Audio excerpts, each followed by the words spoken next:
ruins of Castle Lug stand by the shore at Greenisland on the narrow coastal strip between Belfast and Carrickfergus, which separates the Antrim basalt escarpment from Belfast Lough.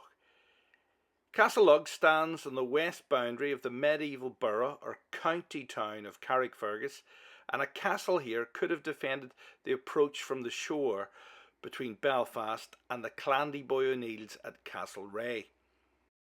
The association of Castle Lug with the Lugge family of Carrickfergus can't be proven.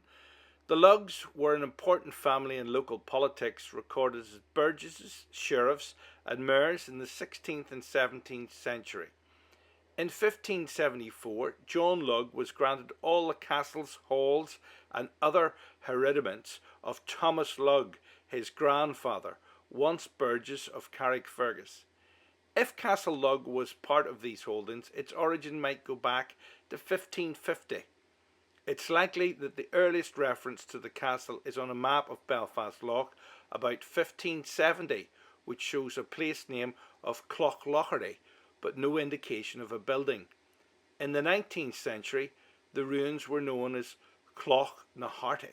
Castle Lug has been in a ruined state for the last 150 years, as our 19th century engraving shows. All that survives is the north wall of what was once a large tower house, a fortified dwelling of late medieval times with later walls attached. The wall retains traces of a corner's east end, but excavation in 1980 failed to discover other traces, so the exact shape and size are unknown. The surviving wall is a basalt face with an internally splayed opening, the remains of a fireplace or a window.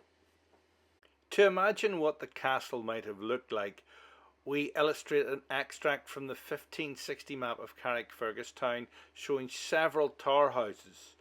They were strong, 2 stories high, with defensively narrow windows and crenellated walk-ins. The outline of one such tower house can still be seen in Dobbin's Inn in High Street in Carrickfergus.